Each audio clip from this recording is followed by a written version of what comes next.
નમસ્કાર, weather analysis સાથે હું છું આપનો દોસ્ત ભાવી. રાજ્યમાં 10 દિવસથી વરસાદ એકદમ શાંત હતો, કોરું કટ હતું બધી જગ્યાએ, પરંતુ છેલ્લા 2 દિવસથી આમ તો છેલ્લા 24 કલાકથી આપણે જોઈ રહ્યા છે કે ગુજરાતના કેટલાક ભાગોમાં વાદળછાયું વાતાવરણ છે, તો ક્યાંક ધીમી ધારે તો ક્યાંક ધોધમાર વરસાદ જોવા મળી રહ્યો છે. સૌથી વધુ વરસાદ હોય તો એ મધ્ય ગુજરાત અને દક્ષિણ ગુજરાતના ભાગોમાં છે, કારણ કે એક સિસ્ટમ જે બની છે એ રાજસ્થાન અને મધ્યપ્રદેશની બોર્ડરથી ગુજરાતમાં પ્રવેશ કરી ચૂકી છે, અને જેના કારણે કેટલાક સરહદી વિસ્તારોની અંદર ભારેથી અતિભારે વરસાદની જે આગાહી કરવામાં આવી હતી એ પ્રમાણે ધીમી ધારે વરસાદ થઈ રહ્યો છે. વિન્ડી મેપના માધ્યમથી આજના આખા દિવસનો આપણે મેપ જાણી લઈએ કે કયા કયા વિસ્તારોમાં લગાતાર આજે વરસાદ અસર કરી શકે છે, ક્યાં એલર્ટ આપવામાં આવ્યું છે. તેની વાત કરવામાં આવે તો જે આખા ગુજરાતના નકશાની અંદર દક્ષિણ ગુજરાતનો સરહદી ભાગ અને મધ્ય ગુજરાતનો સરહદી ભાગ કે જે મધ્યપ્રદેશને અડીને છે, એ ભાગો માટે આજે આગાહી કરવામાં આવી છે. લગભગ 5 જિલ્લા એવા છે કે જ્યાં માટે આજે એલર્ટ આપવામાં આવ્યું છે. હવે તમે આ સિસ્ટમ અહીંયા જોઈ રહ્યા છો, એક સાથે 3 થી વધારે સિસ્ટમ એક્ટિવ છે રાજ્યની અંદર.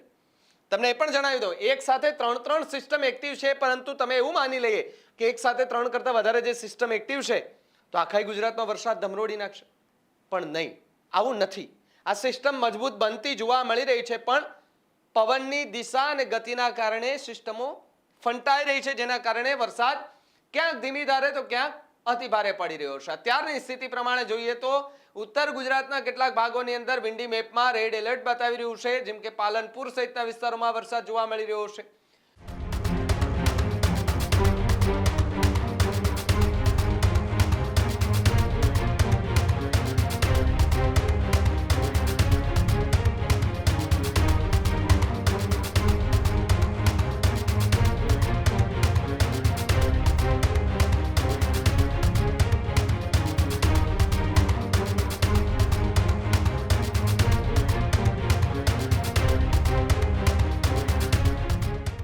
દક્ષિણ ગુજરાતમાં તમે જોઈ લો તો દાહોદ અને એ સાઈડના જે વિસ્તાર છે ત્યાં અત્યારે વરસાદ જોવા મળી રહ્યો છે. નીચે દક્ષિણ ગુજરાતમાં ખૂબ શાંત છે વરસાદ, વાદળછાયું વાતાવરણ છે, ખાલી ધીમી ધારે વરસાદ પડી શકે. સૌરાષ્ટ્રના કેટલાક ભાગોમાં ખાલી સામાન્ય વરસાદ પડવાની સંભાવના આજના દિવસમાં જોવા મળી રહી છે. ધીમે ધીમે આગળ વધીએ એટલે આપણને ખબર પડે કે આ સિસ્ટમ કઈ બાજુ જશે, ક્યાં રોકાશે. જો પેલા અહીંયા 2 સિસ્ટમ આખી એક મોટી હતી, એ 1.5 કલાકની અંદર ખસી જાય છે અને સીધી મધ્યપ્રદેશ બાજુ મહારાષ્ટ્ર તરફ વહી જાય છે. અને એક બીજી સિસ્ટમ છે કે જે ગુજરાતની અંદર પાલનપુરમાં જ ત્યાં ટકીને જોવા મળી છે, એટલે કે વરસાદ સારો વરસાવી રહી છે. હવે જોઈએ કે આ સિસ્ટમ ક્યાં જાય છે. આપણે ધીમે આગળ વધીએ, આ સિસ્ટમ ક્યાં જાય છે જુઓ. એ લગભગ 2 થી લઈને 4 વાગ્યા સુધીની અંદર આખા પાલનપુરને ધમરોડી અને પછી સિસ્ટમ ગાયબ થઈ જશે, લુપ્ત થઈ જશે. આખોય ગુજરાતના નકશામાં જુઓ, પછી તમને ક્યાંય વરસાદ એટલો નહીં જોવા મળે. માત્ર સામાન્ય એવો વરસાદ તમને અહીંયા આ બધી જગ્યાએ ઝીણા મોટા ઝાપટાઓ કદાચ જોવા મળી શકે છે. એટલે કે આજે ભલે એક સાથે 3 થી વધારે જે સિસ્ટમ સક્રિય છે, પણ વરસાદ એ આજે કેટલાક જે માનીતા વિસ્તારો છે, જેમ કે દક્ષિણ ગુજરાત અને ઉત્તર ગુજરાત અને મધ્ય ગુજરાતના કેટલાક ભાગોની અંદર આજના વરસાદી ઝાપટા પડી શકે તેવી સંભાવના છે. હવે આગળ જઈએ આપણે એટલે આપણને ખબર પડે કે આવતીકાલ સુધીમાં ગુજરાતની અંદર કોઈ સિસ્ટમ બનીને કોઈ વરસાદ વરસે કે કેમ. જો આવતીકાલમાં કાંઈ નથી, જે છે આજના દિવસ માટે છે.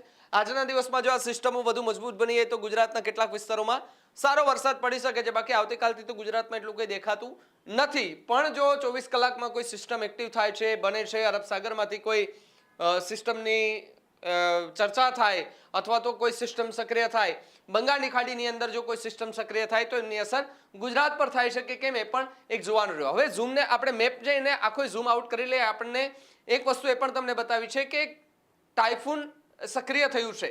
એ તમને ટાઇફૂન જે છે એ સક્રિય થયું છે, એમના કારણે અત્યારે ભારતના કેટલાક ભાગોમાંથી વરસાદ જે છે તે ખેંચાતો હોય તે પ્રકારની વિગતો હાલ તો જે છે તે મળી રહી છે. અહીંયા તમે વિન્ડમાં આપણે જોઈ લઈએ એટલે આપણને ખબર પડે કે ક્યાં કયું વાવાઝોડું અત્યારે જોવા મળી રહ્યું છે. હવે આપણે આ મેનુમાં દબાવી દઈએ, મેનુમાં જઈશું એટલે આપણને જે ટાઇફૂન એક્ટિવ હશે તેમના લિસ્ટ જે છે તે અહીંયા આપશે. હવે સીધા જ અહીંયા આ 3rd નંબરનું છે, એમાં પણ આપણે ક્લિક કરીએ એટલે આપણને છે ને અહીંયા બધા જો તમને અહીંયા બધા લિસ્ટ દેખાતા છે, ટ્રેક કરો.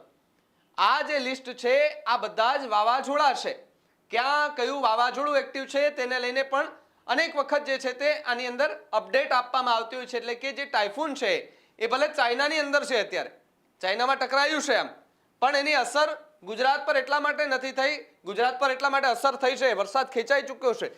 પવનની ગતિ છે, એ પવનની ગતિના કારણે કેટલોક વરસાદ ખેંચાયો હોવાની ચર્ચા હાલ તો જોવા મળી રહી છે. હવે એ જોવાનું રહ્યું કે જે 15 ઓગસ્ટ બાદ હવામાન વિભાગ, હવામાન નિષ્ણાંત તેમના દ્વારા જે આગાહી કરવામાં આવી હતી કે 15 ઓગસ્ટ બાદ ગુજરાતમાં ફરી એકવાર વરસાદી રાઉન્ડ શરૂ થશે, તે 15 ઓગસ્ટ બાદ કોઈ વરસાદી રાઉન્ડ શરૂ થશે કે પછી ફરી એકવાર 15મી ઓગસ્ટ પછી પણ એકદમ ગુજરાત કોરું કટ રહેશે. તમારી આસપાસ કેવું વાતાવરણ છે મારા ડિજિટલ પ્લેટફોર્મમાં જઈને ખાસ લખજો. મને આપો રજા અને આપ જોતા રહો ન્યૂઝ રૂમ ગુજરાત, ગુજરાતનું ગર્જનાર. નમસ્કાર. ખેડૂત ભાઈઓ છે ખેતરમાં ડ્રોન ઉડાવતા હોય છે ત્યારે આપણે એક પ્રશ્ન સતાવતો હોય છે કે જે આપણે અત્યાર સુધી જીપીએસ ટેકનોલોજી વાળા ડ્રોન વાપર્યા છે, જેથી કરીને મોબાઈલ ટાવર છે અથવા તો હાઈ ટેન્શન લાઈન પસાર થતી હોય, કોઈ વૃક્ષો હોય, ત્યારે જે જીપીએસ ટેકનોલોજી વાળા ડ્રોન છે એમાં ટકરાય અને ટ્રેસ થાય છે. પણ એગ્રીવન લાવ્યું છે જીએનએસએસ ટેકનોલોજી ડ્રોન, જેથી કરીને એ ડ્રોન છે એ કોઈ જગ્યાએ ટકરાય નહીં, પોતાની રીતે જ ડિસિઝન લે છે અને મૂવ થઈ જાય છે. જેથી કરીને જીએનએસએસ ટેકનોલોજી ડ્રોન છે એ વાપરવાનો આગ્રહ રાખો.